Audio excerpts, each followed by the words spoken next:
They had been told the Americans would humiliate, starve, or kill them. So when U.S. soldiers ordered them to strip for showers, many thought it was the end. What happened next shocked them all. They marched with their boots caked in mud, uniforms rumpled from nights spent on cold ground, and eyes darting in every direction. The war was over, but the fear hadn't ended for these young German women, telephone operators of the Wehrmacht. Surrender meant stepping into the unknown. Just days earlier, they had been told by superiors that capture would bring humiliation at best and cruelty at worst. Every rumor had painted the Americans as merciless, yet here they were, May 1945, Upper Bavaria, being funneled through barbed wire gates of a U.S. 7th Army enclosure near Bad Aibling. No one spoke above a whisper. A few clutched their coats tight. Others stared at the ground.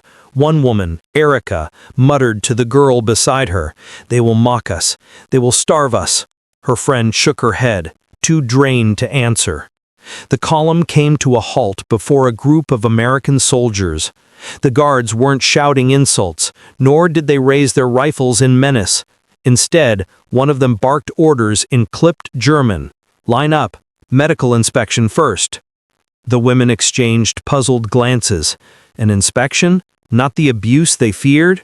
Nurses in white armbands stood ready, notebooks in hand. Each woman was checked, eyes examined for disease, arms rolled up to check for lice bites, hair combed for nits. The process was mechanical, clinical. Still, every gesture made their stomachs knot tighter. When the delousing powder came out, the shock deepened. Clouds of dust were shaken over their clothes, settling into their hair and skin. Some coughed, others gagged. Erica brushed furiously at her blouse, convinced she was being poisoned. "What is this?" she cried out, her voice shrill. A nurse replied in broken German, "For lice, you're fine." The line shuffled forward. At the next checkpoint, the unexpected order rang out. A soldier pointed toward a row of makeshift stalls where steam curled from tin pipes. "Showers, everyone, showers." The word hit them like a stone. A murmur ran through the line. "Showers," one woman repeated, suspicion dripping from her tone. Another clutched her arm and whispered, "Do you think it's real, or is it something else?" They had all heard stories from the East, terrible stories, whispered about camps where showers meant death. Fear tightened in their throats, but the guards were calm, almost bored. Bars of coarse green-brown soap were handed out. Erica held hers as if it were an alien object, staring at the stamped U.S. Army letters pressed into the block. She sniffed it. Sharp, almost chemical, but undeniably soap. The queue moved forward. Steam fogged the air, dripping off metal pipes. They could hear the rush of water striking the floor. The sound was ordinary, domestic even, but to them it was terrifying. "It could be a trick," one voice hissed. Another muttered, "Why would they waste water on us?" At the threshold of the shower stalls, hesitation rippled through the group. Some women stopped, refusing to move until guards gestured them on. Others shuffled inside, trembling as they peeled off their uniforms. For years, they had lived on meager rations under constant bombardment, surrounded by lies about the enemy. To stand naked in front of strangers, clutching a bar of soap, it felt like stepping off a cliff into darkness. Then, with the turn of a valve, water poured from the pipes. It was not gas. It was not a trick. It was hot water hissing against skin that hadn't felt true warmth in weeks. Soap foamed between fingers, suds streaked down arms and legs, grime and lice washing away in rivulets that pooled at their feet. Some cried quietly as the reality sank in. It was real. The Americans had given them soap and showers. For a moment, shame mixed with relief. Shame at their own suspicions, shame at how far their nation had fallen, and relief so deep it hurt. One girl whispered, "It's just water." Another answered through tears, "Yes, just water." But the relief didn't erase the weight of captivity. The guards waited outside. Their old lives, uniforms, duties, orders were gone. Ahead lay weeks, maybe years in barbed wire camps. Yet in that steam-filled stall, rinsing off the filth of retreat, they realized something vital. Defeat did not mean annihilation. The shock of hot water and the smell of soap cut through fear. Effectively than any speech could. In that small, mundane act of hygiene, the world shifted. It was no mercy, no luxury, but procedure. But it was enough to show that the rules of this new life would be different from what they had been told.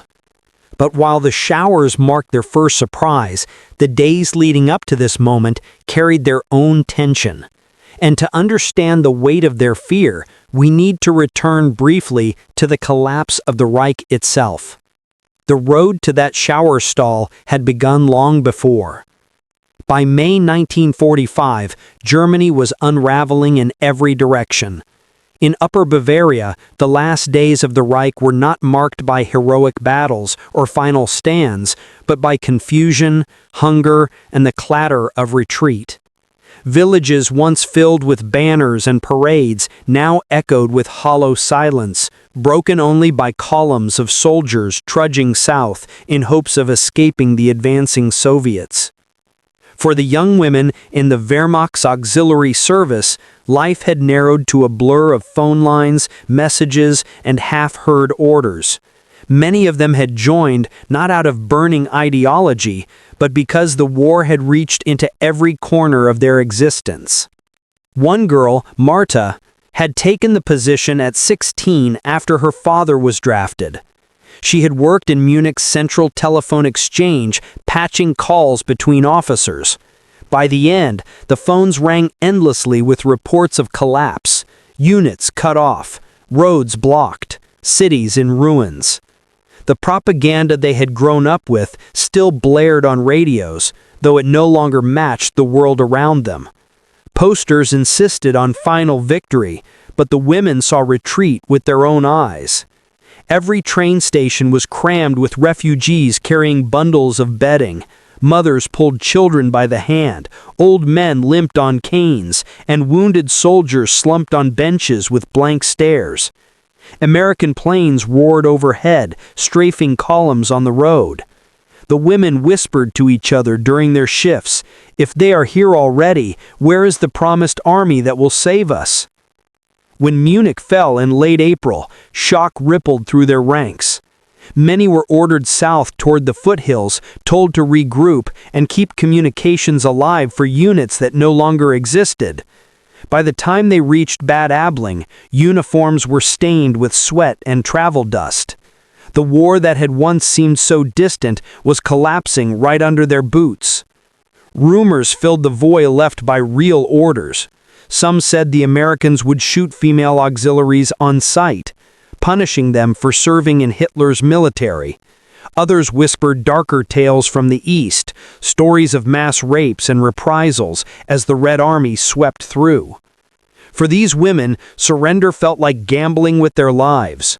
Each night on the march, they huddled together in barns or schoolhouses, trading fears in hushed tones.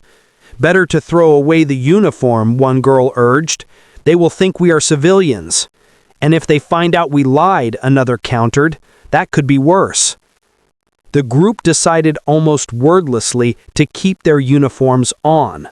It was a strange badge of shame and protection at once. If the Americans caught them, at least they could say they had not hidden the truth. Hunger added to their dread. The last field kitchens had been abandoned miles back, and their bread rations were gone. They chewed on raw turnips pulled from gardens or shared a crust traded with villagers. By the time the U.S. patrol spotted them, most were too weak to protest. Hands went up, not in defiance, but in surrender. Trembling from exhaustion, the Americans moved quickly, stripping them of weapons they didn't have, cataloging names and herding them toward the wire. But even then, fear clung tight. Erica later said she had rehearsed her own death in her mind, waiting for the moment the rifles would be turned on them. Instead, they were told to walk, and keep walking until the gates of the enclosure shut behind them. Inside, everything looked both strange and ordinary. Tents were pitched in neat rows. Soldiers carried clipboards and barbed wire ringed the space. This was not the image of chaos they had been warned about. It looked almost organized. That sense of order, however, did little to calm their nerves. The war had taught them that appearances often hid something worse. The women clung to each other as names were recorded, ages noted, and details written down by Americans who spoke halting German or relied on interpreters. Were just entries on a form, numbers on a sheet, faces to be processed. The strangeness of being reduced to paperwork hit them hard. Still, compared to the road, there was something different here. No bombs, no strafing planes, no collapsing buildings. The silence of captivity was heavy, but it was not the chaos of the front. For a brief moment, standing behind wire with their belongings at their feet, they realized they were alive, and that survival itself now carried its own kind of weight. But survival was only the beginning, because the moment of first contact with the Americans would challenge everything they had been told to believe about their captors. The first real encounter came not with shouts or blows, but with orders delivered in a flat, matter-of-fact tone. When the gates clanged shut behind them at Bad Obling, the women braced for humiliation. Yet what they saw instead were rows of tents, supply crates stacked neatly, and soldiers moving with the same discipline they might have used in their own barracks back in Germany. It was not kindness, but it was not cruelty either. The guards were young, many no older than the women themselves. Their uniforms were dusty from the road, helmets slung low, rifles hanging across their chests. They did not sneer or jeer. They treated the group like one more task to be completed, one more set of bodies to account for in a war that had dragged on too long. That, in its own way, was more unnerving than insults. The women had expected rage. What they received was indifference. "Form a line," an American sergeant called, his accent heavy but words sharp. He held a clipboard, not a weapon, at the ready. An interpreter beside him repeated the order in German. The women shuffled into rows, hugging themselves against the chill. Their boots scraped the dirt, and for the first time since surrendering, they raised their eyes. One girl, Annalisa, whispered, "They don't even look at us as if we're nothing." Another muttered back, "Maybe that is better." The sergeant's questions came briskly: name, age, unit, place of capture. Each answer was written down, each voice measured and filed away. To the women, it felt like standing before a judge who cared little for guilt or innocence. Their entire identity was reduced to words scrawled in a ledger. After paperwork came the collection of possessions. Pockets were emptied. Scarves, watches, even small lockets were taken, tagged, and stored. It stung, not because of the loss itself, but because of the stripping away of the last remnants of normal life. Marta's locket, which held a photograph of her brother killed on the Eastern Front, was dropped into a canvas bag. She nearly reached to snatch it back, but the cold stare of the guard stopped her.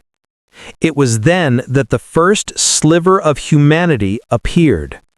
A soldier sorting through the pile of belongings noticed Marta's trembling. He paused, held up the locket, and, in hesitant German, said, "Picture, family." She nodded, lips pressed tight. He studied it for a moment, then slipped it into a smaller pouch marked with her name, making sure she would get it back later. No smile, no warmth, just a small gesture. A procedure carried out with a touch of care. It caught Marta off guard more than anything else that day. The women were led to a sectioned-off area with straw on the ground. Guards stood at the perimeter, rifles slung but not aimed. The prisoners sat in silence, knees pulled to their chests, glancing nervously at their captors. Every sound, the creak of boots, the crack of a rifle strap, the murmur of English words they couldn't understand, fed their unease. As night fell, they were given tin cups filled with watery stew and a hunk of bread. The food was coarse, but after days of hunger it tasted almost unreal. Erica tore at hers in silence, then muttered, "This is more than we had last week." Her friend whispered back, "Don't say it out loud, they might hear." Over the next hours, the realization grew that these Americans were not acting out of hatred. They were operating under rules. Guards rotated shifts. Meals arrived at regular intervals, and the women were watched closely but not harassed. The camp ran with an order that contrasted sharply with the chaos of the retreat they had left behind. Still, suspicion lingered. "It could change tomorrow," one prisoner said. "They could decide we are worth less than this bread." The others nodded, clinging to their doubts like armor. The first contact had not cheated them, but it had unsettled the narrative they had carried in their minds. The enemy was supposed to sneer, to strike, to treat them as less than human. Instead, they were logged, sorted, and fed. It was not kindness, but it was not cruelty. It was something in between, and that was almost harder to understand. But if this initial encounter tested their expectations, the processing that followed, the inspections and the strange rituals of hygiene would shake them even more. Morning came with a whistle and the heavy thud of boots on packed earth. The prisoners stirred from uneasy sleep, straw clinging to their uniforms, hair tangled, mouths dry. They had expected shouting or blows, but what greeted them instead was another set of orders. "All prisoners, line up! Medical inspection today!" The women obeyed, though their steps were heavy with suspicion. They formed a ragged column, waiting as American soldiers set up tables, stacked with papers, boxes of supplies, and metal canisters that hissed faintly. The sight of the canisters sparked alarm. Whispers raced through the line. "What is that? Chemicals? Poison?" Their fear grew as memories of whispered stories from the East pressed into their minds. At the head of the line, a U.S. Army doctor adjusted his spectacles, clipboard in hand. Nurses in white armbands moved briskly, speaking to each other in English. The scene had the air of routine, but for the women, every gesture carried menace. The inspection began. Each woman stepped forward, her name checked against the roster, her eyes and skin examined for signs of disease. Gloves snapped against wrists, thermometers were used, foreheads touched. The women flinched at every movement. Martha, shivering, tried to explain through broken words that she was healthy, but the medic barely looked up, jotting notes as if she were no different from hundreds before her. Then came the delousing. Soldiers opened the canisters, shaking a fine white powder over the women's heads and shoulders. The dust clung to their hair, their uniforms, their skin. They coughed violently, waving their hands in panic. Erica cried out, "What are you doing?" An interpreter standing nearby answered quickly in German, "For lice, not poison, lice." The explanation calmed some, but not all. The humiliation of being dusted like cattle cut deep. One girl, Katerina, turned to her friend and whispered bitterly, "This is how they show we are nothing. not even worth clean hands. Her friend, however, stared at the ground silently, relieved it had not been gas. After the powdering, they were ordered to strip down to underclothes for a full inspection. The shame was suffocating. To be exposed under the gaze of strangers felt like another form of defeat. A few tried to cover themselves with torn coats until guards barked at them to move faster. One nurse checked hair for lice with a comb, pulling it through strands as the women clenched their fists in humiliation. And yet, even in this degrading process, there was an odd sense of order. The nurses spoke softly, almost indifferently, never mocking. The soldiers kept their distance, eyes averted when possible. It wasn't kindness, but it was not the cruelty they had braced for. It was clinical, as though they were simply problems to be solved. Once the inspections ended, the women were handed worn towels and pointed toward the stalls. Steam drifted up, carrying the unmistakable sound of rushing water. The guards pressed soap into their hands, coarse, olive-colored bars with U.S. Army stamped across them. The word spread quickly down the line. Showers! Marta clutched her bar of soap like a weapon, whispering to Erica, "Do you believe it? Hot water after all this?" Erica shook her head, unable to answer. The fear was still there, rising like bile. Too many stories had poisoned their minds. Showers, they had been told, could mean death. The line inched forward. The steam thickened. They could hear splashes, dripping, the echo of women's voices from inside the stalls. Some sounded startled, others almost relieved. Those waiting outside exchanged anxious looks, each wondering if this was truly safe. When it was finally Marta's turn, her legs trembled as she stepped inside. She peeled off her uniform, clutching the soap tightly, bracing for the worst. A soldier turned the valve and water sprayed down in steady streams.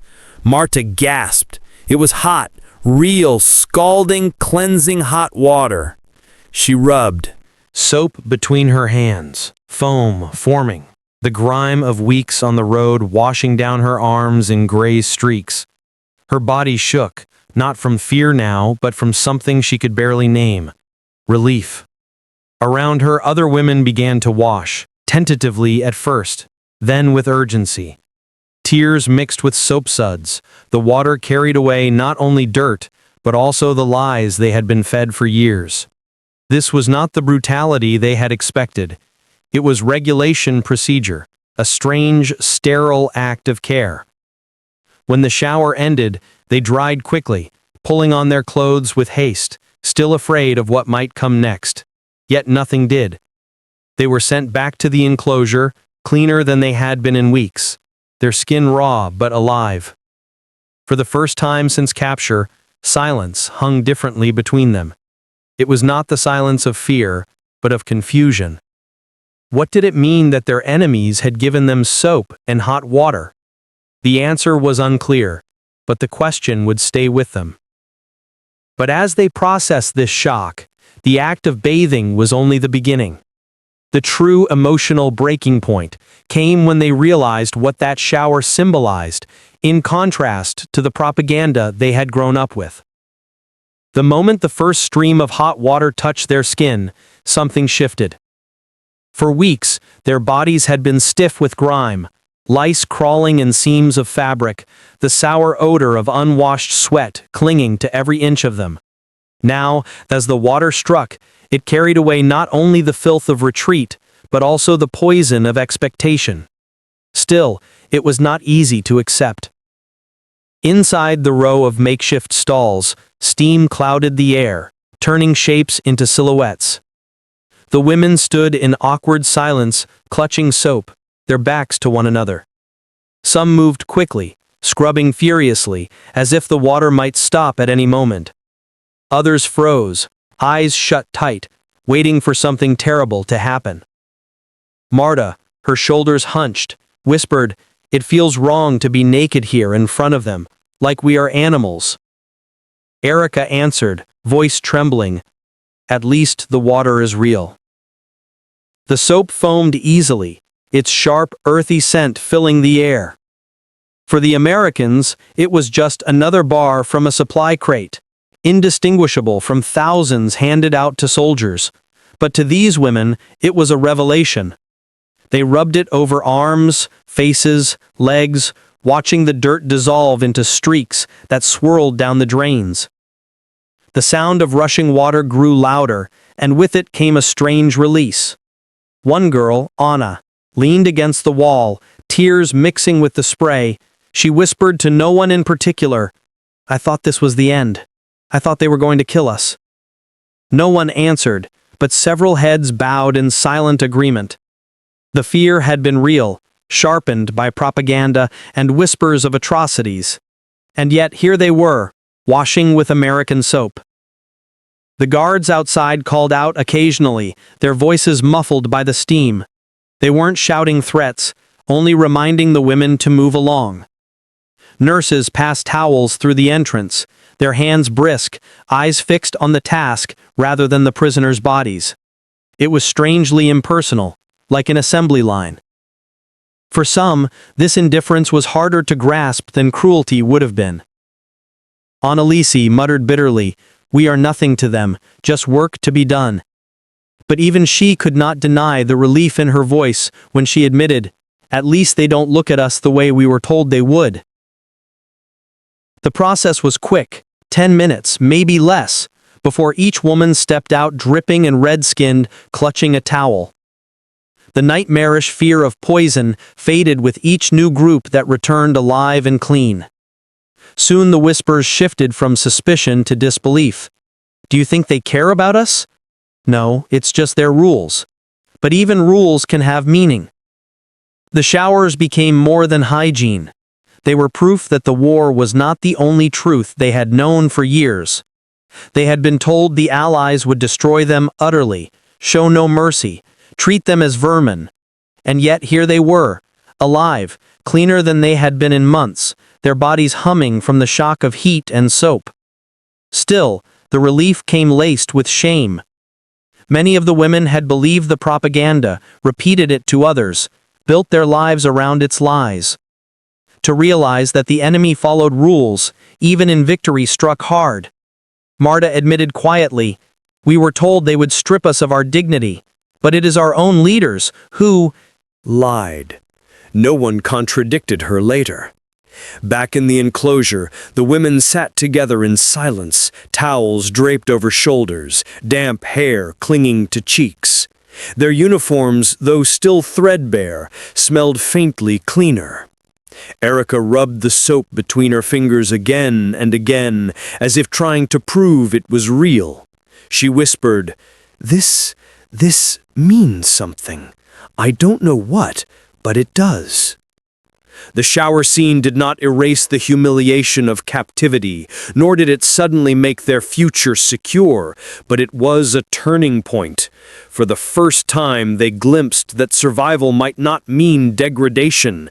It might, in its own limited way, include dignity, even if it came through something as simple as soap and water. That night, lying on straw mats beneath the watchful eyes of guards, the women replayed the moment in their minds. Some cried softly, unable to reconcile fear with relief. Others stared upward, wondering what else they had been wrong about. The water had not only washed their bodies, it had rinsed away the edges of the lies they carried. But the weight of this experience could not be measured fully without comparing it to the poisonous propaganda they had grown up with, which painted their captors in the darkest colors imaginable. From childhood, these women had been raised on carefully crafted images.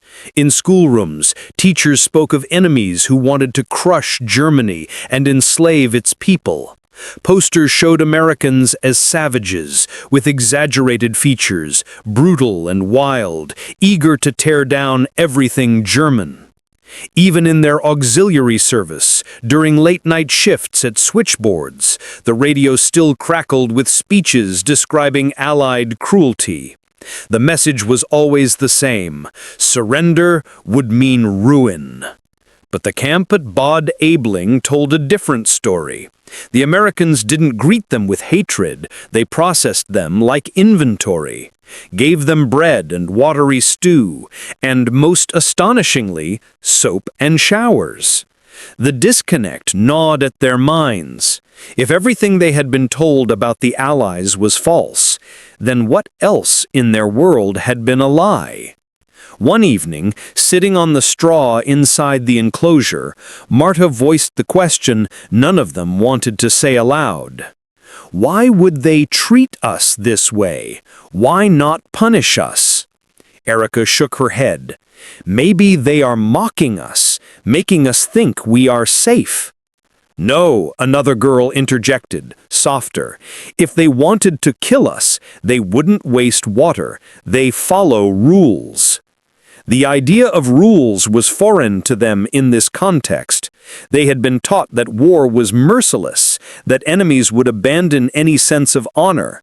Yet here, under the guard of young men who looked barely older than themselves, they began to see that the Americans acted according to regulations. They had heard of the Geneva Convention, but it had always seemed distant, something only officers cared about. Now those international promises were shaping the course of their captivity. Still, suspicion lingered. Propaganda had not just frightened them, it had shaped their identity. To let go of that fear meant letting go of part of what they thought was truth. And so they wavered. One moment they accepted the showers as proof of American order, the next they whispered that the kindness was temporary. One night, as the guards handed out bread, Katerina held hers tightly and said under her breath, "They must want us alive for something. Nobody does this without reason." Her words captured the unease of the group. Was this treatment genuine, or did it mask some hidden purpose? The irony was that the Americans were not thinking so deeply about it. For them, the procedures were standard: delousing, medical checks, showers, food rations. These were all written into army manuals. It was less about compassion and more about sanitation and discipline. Yet from the women's perspective, every detail carried meaning. Every bar of soap and cup of stew became a symbol of unexpected humanity. One afternoon, the women overheard two guards speaking in English, their words half understood. The only phrase that stood out was, "Same rations, Army standard." The interpreter later explained that prisoners were meant to receive food comparable to what U.S. soldiers ate. The women stared in disbelief. Marta whispered, "They feed us like their own." The realization was too large to fit into the picture of the brutal enemy. They had grown up fearing. The contrast weighed heavily on them. On the road south, they had seen starving German civilians, skeletal refugees begging for scraps. Yet here, inside a prisoner enclosure, they were handed bread and soap. It was a paradox they struggled to reconcile. The propaganda had painted captivity as the worst fate imaginable, but in truth, it offered them more stability than the collapsing Reich outside. This dissonance sparked quiet reflection. For the first time, some began to question not only what they had been told about the enemy, but also what they had been told about their own nation. If the Americans obeyed rules, why hadn't their own leaders done the same? Why had they been forced to march south on empty stomachs while cities burned? The questions had no easy answers. For now, they sat in silence. After each day's routine, heads lowered, thoughts circling. The showers had marked the first fracture in the wall of propaganda, and every meal, every guard rotation widened the crack. The women did not suddenly see the Americans as saviors. That leap was too far. But they began to understand that defeat did not mean annihilation. And that truth was far more complicated than the lies they had lived under. But while this realization grew slowly, it was in the daily routines of camp life, the rations, the inspections, the endless structure, that the true shape of their captivity began to form. By the second week of captivity, the shock of surrender had dulled into routine. Life inside the American enclosure followed a rhythm that was foreign and oddly predictable. At sunrise, the guards whistled and the women were lined up for head counts. The roll call was brisk, names checked against lists, faces scanned, numbers tallied. Then came the distribution of food. Metal tins filled with porridge in the morning, a slice of bread at midday, and stew or beans by evening. It was plain, sometimes watery, sometimes salted too heavily, but compared to the gnawing hunger of the retreat, it was almost abundant. The camp itself was a patchwork of tents, barbed wire, and wooden guard towers. Inside, the prisoners were grouped in sections divided by rope barriers. Straw bedding lay on the ground, thin and scratchy, but it was better than the open road. Latrines were dug at the far end, covered with canvas for privacy. Buckets of water were brought in regularly, sometimes with soap rationed out. Again, everything was designed for order, efficiency, and hygiene. To the women, this order carried a strange double edge. On one hand, it spared them the chaos of the outside world. There were no bombs falling, no sudden marches in the middle of the night, no collapsing front lines. On the other, it reinforced their captivity. Every whistle, every head count, every scheduled meal reminded them that freedom had ended. Erica once murmured to Marta as they sat eating beans from a dented tin, "We live like clockwork now. Everything at their time, their way." Marta, chewing slowly, replied, "But at least we live." The guards rotated in shifts, faces changing every few days. Some were standoffish, speaking little, their expressions carved in stone. Others seemed barely older than the prisoners, fumbling with German phrases or grinning awkwardly when their words came out wrong. One guard, a tall farm boy from Iowa, tried handing out bread with a broken bitteschön, which made several of the women laugh despite themselves. It was the first time since surrender that laughter had slipped into the enclosure. Nurses visited too, checking for lice, distributing ointments, and treating fevers. Their presence was unsettling. Gentle hands touching arms and foreheads, administering medicine instead of pain. For years, the women had been told that the enemy would treat them with cruelty, strip them of dignity, and leave them to rot. Instead, they found themselves subject to a kind of mechanical care. It was not affection, not kindness, but it was attention, and that was enough to spark confusion. At night, the camp quieted. The prisoners whispered to each other, voices low, so guards wouldn't overhear. They spoke of home, of mothers and siblings scattered by the war, of fathers never returned. They argued over whether their captivity was a curse or a hidden form of mercy. Katerina, still bitter, said one night, "They want us weak. That is why they keep us here, fed but useless." Ray countered softly, "If they wanted us useless, they would have left us to starve on the road. This is different." The truth sat somewhere in between. The Americans did not see them as equals, but they did not see them as garbage either. They were prisoners, subject to rules, part of a vast system of war that had swallowed millions. From time to time, rumors drifted through the enclosure. Some came from interpreters, others from overheard snippets of English. There was talk of prisoner transfers to larger camps, of the Red Cross inspecting conditions, of some captives being shipped overseas.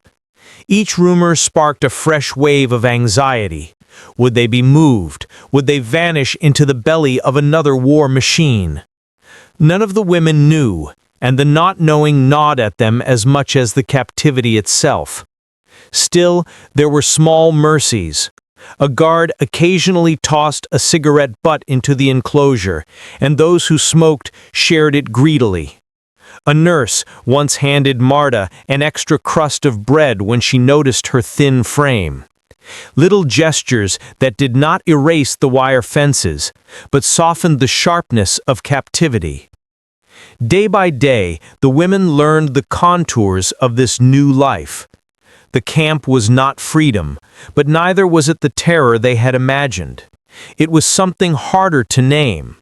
A gray zone, where survival mixed with shame, where order replaced chaos, and where each routine task, head count, rations, inspections, reminded them of a war that was finished, yet still pressed its weight upon them. But the camp itself was only the setting. It was in the fleeting human encounters, the brief words, the exchanged glances, the quiet gestures that their understanding of this strange captivity deepened. For all the order and structure of camp life, what lingered most were the moments when the prisoners and their captors brushed against each other in ways that were unscripted. These were not the official routines of rations or roll calls, but the quiet, almost accidental interactions that reminded both sides they were human. It began with small things. A soldier dropping a piece of bread on the ground, and instead of discarding it, handing it to one of the women with a shrug, as though to say, "Food is food." Another time, a guard caught two prisoners whispering in line, and rather than snapping at them, simply muttered, quiet, in German, that was clumsy, but not hostile. These small breaks from strict regulation stood out sharply because they felt real, unfiltered. One afternoon, Marta watched as a young American soldier leaned against the fence, smoking. He noticed the women staring, and after a pause, tossed the half-finished cigarette into the enclosure. Several rushed for it, passing it hand to hand, each taking a desperate drag. The guard watched, his face unreadable, then turned away. To him, it might have been nothing.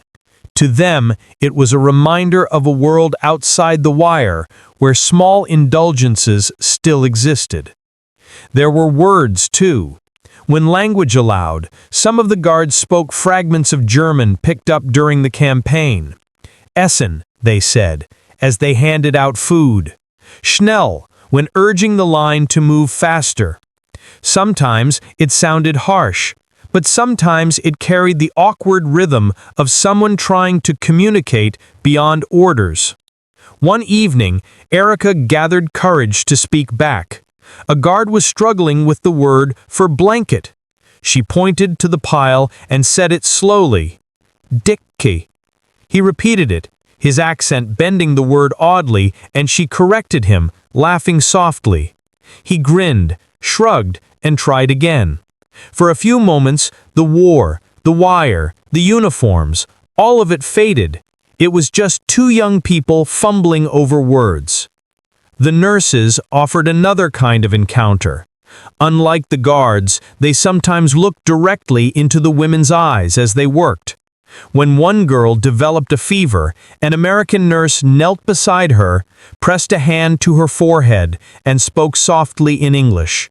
The words were not understood, but the tone was clear. Reassurance. The woman was given aspirin and water, checked again the next morning. She survived. That survival owed not to chance, but to care. Rattled the prisoners more than the showers had. Yet not every moment was gentle. There were times when frustration slipped through. A guard, irritated at the slowness of the line, barked orders with a sharpness that made the women flinch. Another confiscated a trinket one of them had hidden, tossing it into a bag without explanation. These incidents reminded them that they were still captives, their fate controlled by strangers. But even the harsher moments were different from what they had been taught to expect. There was no deliberate cruelty, no calculated humiliation. Instead, there was impatience, weariness, the marks of soldiers who had seen too much war and wanted it over. The women discussed these encounters endlessly at night. They replayed each word, each gesture, weighing them against the propaganda that still echoed in their minds. Katerina remained skeptical. "Don't trust them," she said firmly. "A smile can hide anything." But Marta shook her head. "Maybe not everything is a trick. Maybe sometimes it's just people." The tension between fear and recognition grew stronger with each passing day. The Americans did not treat them as equals, but neither did they treat them as monsters. That gray area was confusing, even painful, because it forced the women to confront a possibility they had long rejected. The enemy was human too. For some, this realization brought a kind of fragile hope. If the Americans could show small acts of humanity, even in victory, perhaps the future would not be only darkness. For others, it deepened their shame. To see compassion in the faces of those they had been told were brutes was to confront how deeply they had been misled. And yet these fleeting encounters, whether kind or stern, became the fabric of their days in captivity. Each one chipped away at fear, reshaping it into something harder to name: confusion, humility, reluctant respect. But the real turning point came not from the guards or the nurses, but from within the prisoners themselves. As they began to reflect on what all of this meant for their own understanding of the war and their place in it, by the third week, the women no longer trembled at every whistle or command. The fear had not vanished, but it had shifted. What gnawed them now was not the threat of violence, but the slow realization that everything they had believed was crumbling. The Americans had not starved them, beaten them, or paraded them in shame. Instead, they had been given rations, blankets, medical care, and soap. The shock of this truth weighed heavier than the wire fences. At night, when the camp quieted and the guards paced lazily under the glow of lanterns, the women whispered their thoughts into the dark. Marta often led the conversations, her voice steady, almost detached. "We were told surrender would be worse than death," she said one evening, pulling her damp hair back into a braid. "But we are here, alive, cleaner than we've been in months. They lied to us." Katerina bristled. "Lied? Yes, but don't think they are friends. We are still behind their wire." "No one said they are friends," Marta replied. "But they are not monsters either. That matters." The group fell silent. They knew she was right. It was a thought they had resisted because admitting it meant admitting that their leaders had deceived them for years. The sense of betrayal stung worse than the loss of freedom. Erica, who had clung most tightly to fear, began to soften. She spoke of her father who had fought on the Eastern Front and never returned. If he had been captured here, not there, maybe he would still be alive, she whispered. The others murmured agreement. Everyone knew the difference between capture in the West and in the East. The stories from the East were horrific, but here, under American guard, life continued, restricted, but survivable. Days turned into markers of thought. Each meal was a reminder of rules followed. Each inspection was proof that order, not chaos, governed their fate. Slowly, the women began to understand that captivity under rules carried its own strange dignity. They were not free, but neither were they destroyed. The showers, in hindsight, grew larger in their memory. What at first felt like humiliation now appeared as a symbol. Soap and hot water had become a dividing line between what they had feared and what was real. Marta once put it plainly, "The water showed us the truth. Not kindness, not cruelty, just humanity." Following rules, yet the reflection was not without pain. Shame seeped in. Shame for the years spent believing lies. Shame for the hatred they had felt toward people they had never met. Shame for realizing that the enemy was human too. For some, this realization brought a kind of fragile hope. If the Americans could show small acts of humanity, even in victory, perhaps the future would not be only darkness. For others, it deepened their shame. To see compassion in the faces of those they had been told were brutes was to confront how deeply they had been misled. And yet these fleeting encounters, whether kind or stern, became the fabric of their days in captivity. Treated them with more consistency than their own leaders had given civilians in the final days. Some tried to resist this self-examination. Katerina insisted that it was weakness to admit such thoughts. We cannot praise them. They still hold us captive. But her protests rang hollow even to herself. She too had felt the relief of soap, the steadying calm of routine meals, the touch of a nurse's hand checking her pulse. Denial was becoming harder to sustain. The women began to carry themselves differently, not proudly, but with a cautious awareness that they were more than victims of defeat. They were witnesses to a truth their fellow countrymen outside might never grasp. The enemy could obey rules even in victory, and that knowledge, though small, carried weight. On one particularly cold night, Anna spoke softly as the others lay awake. "When this ends, if it ever does, I will tell my children that the Americans gave me soap, that they made me wash when I thought I would die. Maybe that will mean something." Her words drifted into the silence, heavy with the promise of memory. In their reflections, the women found no easy answers, but they found a kind of clarity. War had stripped them of certainty. Propaganda had filled them with fear, but captivity had given them a truth they could not ignore. But their story was not only about reflection, it was also about what came after, when the showers and the rations became more than procedure, and instead a lesson they would carry for the rest of their lives. When the gates finally opened weeks later and the women were transferred to a larger prisoner camp, the memory they carried with them was not the barbed wire or the head counts. It was the soap. It was the showers, that first surreal moment when what they expected to be the end of their lives turned out to be nothing more than hygiene. In the years that followed, when they spoke of their captivity, that detail always surfaced. It was a symbol, a reminder that survival often wears the mask of the ordinary. For many, the shower was the first crack in the wall of propaganda they had lived behind. They had been told for years that surrender to the Americans meant brutality. Yet it was the Americans who gave them soap, who enforced hygiene, who provided food at regular hours. These weren't acts of generosity. They were protocol, regulations written into army handbooks. But to the women, stripped of illusions and facing the unknown, they felt like a revelation. Marta would later recall how she pressed the bar of soap to her face, inhaling the sharp scent, unable to believe that it was real. Erica remembered the steam rising from the pipes, the fear that it might be gas, and the flood of relief when it wasn't. Anna said she cried not because she was humiliated, but because she felt for the first time in weeks, clean. The detail might have been small, but it had the weight of survival. The experience left them with a lesson that grew clearer as years passed. Dignity is not always found in triumph or pride. Sometimes it comes in the simplest acts.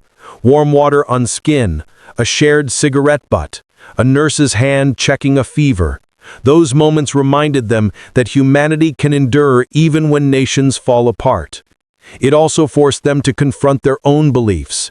If the enemy could follow rules, if they could treat captives with order instead of cruelty, then perhaps everything they had been told was wrong. That realization brought shame, but also growth. They had been deceived, yes, but in captivity, they had also been given the chance to see the truth with their own eyes. When the war ended, and some of them eventually returned home, the story of the showers became part of their private histories. Not everyone wanted to hear it.